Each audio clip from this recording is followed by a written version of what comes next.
എല്ലാവർക്കും നമസ്കാരം. പുതിയൊരു വീഡിയോയിലേക്ക് സ്വാഗതം. അപ്പോൾ ഷാനി ചേച്ചിയുടെയും കുഞ്ഞുങ്ങളുടെയും മരണത്തിനൊക്കെ ശേഷം നമ്മളെല്ലാവരും വീഡിയോ ഒക്കെ ഇടുകയും കാര്യങ്ങളൊക്കെ അറിയുകയൊക്കെ ചെയ്തിരുന്നു. എന്നാൽ നിരന്തരം ആൾക്കാർ ചോദിക്കാറുണ്ട് അതിൻ്റെ കാര്യങ്ങൾ എന്തായി, കേസ് എന്തായി, എന്തെങ്കിലും ഷാനി ചേച്ചി കുഞ്ഞുങ്ങൾക്ക് നീതി കിട്ടുമോ, അപ്ഡേറ്റ്സ് അറിയിക്കണേ എന്നൊക്കെ ചോദിക്കാറുണ്ട്. അപ്പോൾ അങ്ങനെ ഒരു അപ്ഡേറ്റ്സുമായിട്ടാണ് ഇപ്പം ഞാൻ വന്നിരിക്കുന്നത്. ഷൈനി ചേച്ചിക്ക് നീതി കിട്ടണം എന്നത് നമുക്കൊരു വാശിയായിരിക്കണം. കാരണം ഇനിയൊരു ഷൈനിയും മക്കളൊന്നും നമ്മുടെ നാട്ടിൽ ഉണ്ടാവാൻ പാടില്ല. അത്രത്തോളം വിഷമഘട്ടങ്ങളിലൂടെ അവർ കടന്നു പോയതായിരുന്നു. എന്നാൽ അവർക്ക് പ്രതികരിക്കാനോ ഒന്നും സാധിച്ചില്ല. അതിന് മുമ്പേ ഈ ലോകത്തുനിന്ന് അവർ പോയി. ഇനിയിപ്പം ആ ഷൈനി ചേച്ചിനെ മക്കളെ ഒന്നും തിരികെ കൊണ്ടുവരാനൊന്നും നമുക്ക് പറ്റില്ല. പക്ഷേ അവർക്കൊരു നീതി കിട്ടണം എന്നത് നമ്മുടെ ഒരു സാമൂഹിക ധർമ്മം എന്നതുപോലെ നമ്മുടെ മനസ്സിൽ ഒരു സമാധാനം വരണമെങ്കിൽ അവർക്കൊരു നീതി കിട്ടണം എന്നൊരാഗ്രഹം എനിക്കുണ്ട്. അതുകൊണ്ടാണ് ഞാനും ഈ ഷൈനി ചേച്ചിയെ കുറിച്ച് തുടരെ ഇങ്ങനെ വീഡിയോകളൊക്കെ ഇടുന്നത്. ആ ചേച്ചിക്ക് നീതി കിട്ടണം. കാരണം പല കാര്യത്തിലും എനിക്ക് ആ ചേച്ചീനെ റിലേറ്റ് ചെയ്യാൻ പറ്റുന്നുണ്ട്. എൻ്റെ ഫാമിലിയിൽ ഉള്ള കുറച്ച് കാര്യങ്ങളൊക്കെ വെച്ചും എൻ്റെ ജീവിതത്തിലെ കാര്യങ്ങളൊക്കെ വെച്ചിട്ടാണെങ്കിലും എനിക്ക് ഒരുപാട് കാര്യങ്ങൾ അവരുമായിട്ട് റിലേറ്റ് ചെയ്യാൻ പറ്റുന്നുണ്ട്. അതുകൊണ്ടാണ് ഏറ്റവും കൂടുതൽ ഞാൻ അവരുടെ വീഡിയോകൾ അവരെ സപ്പോർട്ട് ചെയ്ത് വീഡിയോ ഇടുന്നത്.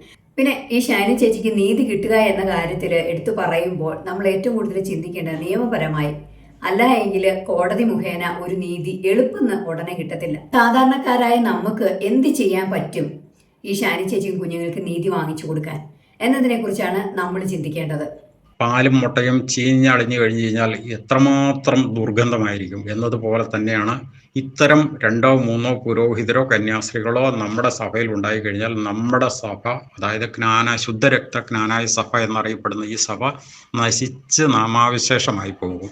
അതിനൊരിക്കലും ഞങ്ങളെ പോലുള്ളവരുടെ വിശ്വാസവും ഞങ്ങളുടെ പൂർവികർ ഞങ്ങൾക്ക് പകർന്നു തന്നിരിക്കുന്ന എല്ലാ ഊർജവും നിലനിർത്തിക്കൊണ്ട് ഈ സഭയ്ക്ക് വേണ്ടിയിട്ട് കഠിനാധ്വാനം ചെയ്യുന്ന ഞങ്ങളെല്ലാവരും ഒറ്റക്കെട്ടായി നിന്ന് പറയുന്നു. അപ്പോൾ ഓരോ സാധാരണക്കാരും ഇതുപോലെ മുമ്പോട്ട് വന്നാൽ മാത്രമാണ് ആ ചേച്ചിക്ക് ഒരു നീതി കിട്ടത്തുള്ളൂ.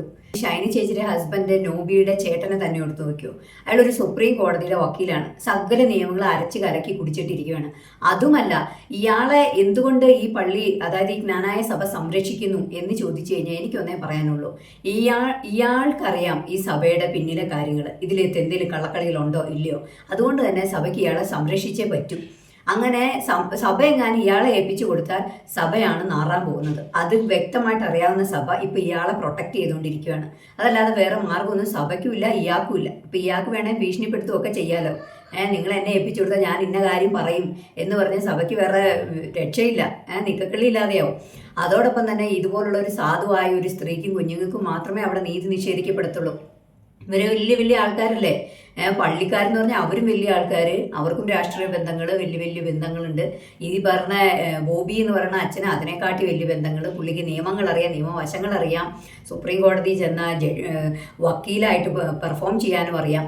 അതുകൊണ്ടൊക്കെ തന്നെ ഇവർ അങ്ങോട്ടും ഇങ്ങോട്ടും കൊടുത്തും വാങ്ങി ഇങ്ങനെ നിൽക്കുവാണ്. അതിൻ്റെ ഇടയിൽ പെട്ടുപോയതാണ് ഷൈനി ചേച്ചിയും കുഞ്ഞുങ്ങളും. അതോടൊപ്പം ഇവരുടെ കുടുംബത്തെ എടുത്ത് പറഞ്ഞാൽ അവരുടെ വീട്ടിലാണ് വലിയ പള്ളിക്കാരും പട്ടക്കാരും എല്ലാം ഉണ്ട്. ഉണ്ടായിട്ട് എന്താ കാര്യം? ഒരു പെൺകുട്ടി അവരുടെ വീട്ടിൽ കിടന്ന് കഷ്ടപ്പെട്ടിട്ട് അവരുടെ അപ്പൻ ഇത്ര നന്നായി നോക്കിയിട്ട് അവരുടെ വീട്ടിലെ സകല പണിയും ചെയ്തിട്ട് അവരുടെ പറമ്പിലെ സകല പണിയും ചെയ്തിട്ട് എന്നിട്ട് അവൾ ഒരു ദാക്ഷിണ്യം ഇല്ലാതെ അവരോട് പെരുമാറി കഴിഞ്ഞ അത്രത്തോളം മനസാക്ഷി ഇല്ലാത്തവരല്ല നാട്ടുകാർക്കെങ്കിലും ഒരു ആഗ്രഹമുണ്ട് അതിനൊരു നീതി കിട്ടണേന്ന്. അവരുടെ അപ്പനെ, ഷൈനി ചേച്ചി അപ്പനെ പറ്റി പറയാനേ ഇല്ല. ഇതുപോലെ ഒരു മനുഷ്യൻ ഉണ്ടോയെന്ന് ഓർക്കും.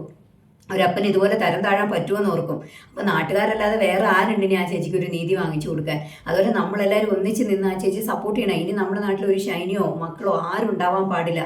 ഇനി ആർക്കും ഇങ്ങനെ ഒരു ഗതിയും വരാൻ പാടില്ല. ജ്ഞാനായ സഭയിലുള്ള ആൾക്കാർ തന്നെ മുന്നോട്ട് വരണമെന്നാണ് പറയുന്നത്. കാരണം നിങ്ങൾക്കറിയാം ആർക്കാണ് കത്തെഴുതേണ്ടത്, ആർക്കാണ് എന്താണ് ചെയ്യേണ്ടത് എന്നുള്ളത്. അപ്പോൾ ഷൈനി ചേച്ചിക്ക് ഒരു സപ്പോർട്ട് കൊടുക്കാൻ വേണ്ടിയിട്ട് ഈ ബോബിനെ ചർച്ചിൽ നിന്ന്, അതായത് പള്ളിയിൽ നിന്ന് നീക്കം ചെയ്ത് പുരോഹിത സ്ഥാനം ഒഴിവാക്കി കളയണം എന്ന് പറഞ്ഞുകൊണ്ട്, മാത്രമല്ല ഒരുപാട് തെറ്റുകുറ്റങ്ങൾ ചെയ്ത വ്യക്തിയാണ് ഈ ബോബി. അതോടൊപ്പം പുള്ളി ഒരുവട്ടം പെണ്ണ് കെട്ടാനൊക്കെ ശ്രമിക്കുകയൊക്കെ ചെയ്തിരുന്നു. അപ്പൊ അങ്ങനെയുള്ള ഒരാള് ഒരു പുരോഹിത ശുശ്രൂഷയിൽ ഇരിക്കാൻ പാടില്ല എന്ന് തന്നെയാണ്.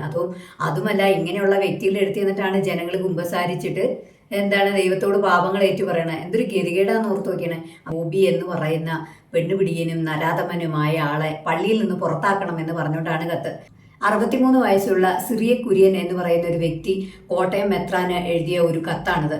ഈ കഴിഞ്ഞ ദിവസം കോട്ടയത്ത് ഏറ്റുമാനൂരിനടുത്ത് ട്രെയിനിന് മുന്നിൽ ചാടി ജീവിതം അവസാനിപ്പിക്കേണ്ടി വന്ന ഷൈനിയുടെയും 2 കുഞ്ഞുങ്ങളുടെയും ആത്മാക്കൾക്ക് നിത്യശാന്തി നേർന്നുകൊണ്ട് കോട്ടയം രൂപത അഭിവന്യ മെത്രാൻ മാർ മാത്യു മൂലക്കാട്ട് പിതാവ് മുമ്പാകെ തികഞ്ഞ ഒരു ജ്ഞാനായക്കാരനായ NC സിറിയക്ക് കുര്യൻ 63 വയസ്സ്, സൺ ഓഫ് ചുമാർ, നീർണാത്തൊട്ടിയിൽ വീട്, വെള്ളത്തൂവൽ, ഇടുക്കി എന്ന് ഞാൻ സമർപ്പിക്കുന്ന അപേക്ഷ.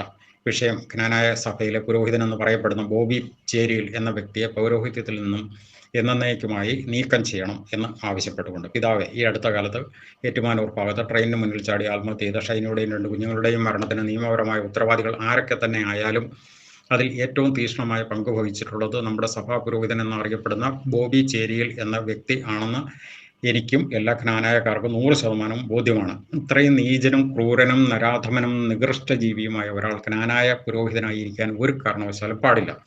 ഇയാളുടെ 7 അയലത്ത് പോലും ദൈവസാന്നിധ്യം ഉണ്ടാവില്ല എന്ന് നമ്മുടെ പൂർവികരും ക്രിസ്തീയ ദൈവവിശ്വാസവും നമ്മളെ പഠിപ്പിച്ചിട്ടുള്ളതും ഇവിടെ പ്രത്യേകം ഓർക്കേണ്ടതാണ്. ഇയാൾ പങ്കെടുക്കുന്ന പ്രാർത്ഥനാ കൂട്ടായ്മയിലോ കുർബാനയിലോ മറ്റെന്തെങ്കിലും സഭാപരമായ ചടങ്ങുകളിലോ ദൈവസാന്നിധ്യം ലേവലേശം പോലും കടന്നു വരില്ല എന്നത് 100% വ്യക്തവും ബോധ്യമാണ്.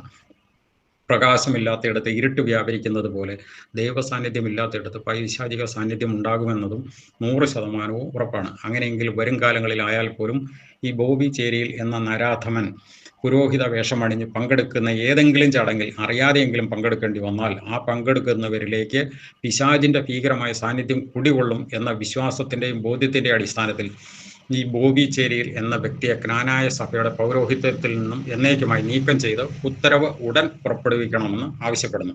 എന്നെ പോലുള്ള ഇതേ വികാരം ഉൾക്കൊള്ളുന്ന ലക്ഷക്കണക്കിന് ക്നാനായ സഭാംഗങ്ങളുടെ ഒരു ആവശ്യമായി കണ്ട് ഇത് എത്രയും വേഗം നടപ്പാക്കണമെന്ന് അങ്ങയോട് ആവശ്യപ്പെടുന്നു. ഇതിന് കാലതാമസം വരികയോ ഈ നീചനെ ഇനിയും ക്നാനായ സഭയുടെ പൗരോഹിത്യത്തിൽ നിലനിർത്തുകയോ ചെയ്താൽ ഇതുപോലെ ലക്ഷക്കണക്കിന് ക്നാനായ സഭാംഗങ്ങളുടെ കത്തുകൾ അരമനയിലേക്ക് പ്രവഹിക്കുകയും അവ പ്രിന്റ് ചെയ്ത് കോട്ടയം രൂപതയുടെ കീഴിലുള്ള എല്ലാ പള്ളി പരിസരങ്ങളിലും നാൽക്കാവലകളിലും സോഷ്യൽ മീഡിയകളിലും അതുപോലെ മറ്റെന്തെല്ലാം സാധ്യതകളുണ്ടോ ആ വഴികളിലൂടെ എല്ലാം പ്രചരിപ്പിക്കുമെന്നും അറിയിക്കുന്നു. ഇതിന് കാരണം ഞങ്ങളെ ക്നാനായ കത്തോലിക്കർക്ക് ദൈവാനുഗ്രഹം ലഭിക്കുന്നതിന് പകരം പൈശാചിക സാന്നിധ്യം ഒരു കാരണവശാലും കടന്നു വരരുത് എന്ന പൂർവിക പിതാക്കന്മാരും സഭാ നേതൃത്വവും പകർന്നു തന്നിട്ടുള്ള ദൃഢമായ ദൈവവിശ്വാസത്തിന്റെ അടിസ്ഥാനത്തിൽ കൂടിയാണെന്നും അങ്ങേ അറിയിക്കുന്നു. എൻ്റെ കറതീർന്ന ക്നാനായ ശുദ്ധരക്ത പൂർവികർ എൻ്റെ അപ്പൻ ഉഴവൂർ അരീക്കര പള്ളി ഇടവകാംഗവും എൻ്റെ അമ്മ തൊടുപുഴ ചുങ്കംപള്ളി ഇടവകാംഗവും ആയിരുന്നു. ഈ ആവശ്യം പിതാവ് എത്രയും പെട്ടെന്ന് നടപ്പാക്കും എന്ന് ഞാൻ പ്രതീക്ഷിക്കുന്നു. പാലും മുട്ടയും ചീഞ്ഞളിഞ്ഞു കഴിഞ്ഞു കഴിഞ്ഞാൽ എത്രമാത്രം ദുർഗന്ധമായിരിക്കും എന്നതുപോലെ തന്നെയാണ് ഇത്തരം 2 or 3 പുരോഹിതരോ കന്യാസ്ത്രീകളോ നമ്മുടെ സഭയിൽ ഉണ്ടായിക്കഴിഞ്ഞാൽ നമ്മുടെ സഭ, അതായത് ശുദ്ധരക്ത ക്നാനായ സഭ എന്നറിയപ്പെടുന്ന ഈ സഭ നശിച്ച് നാമാവിശേഷമായി പോകും.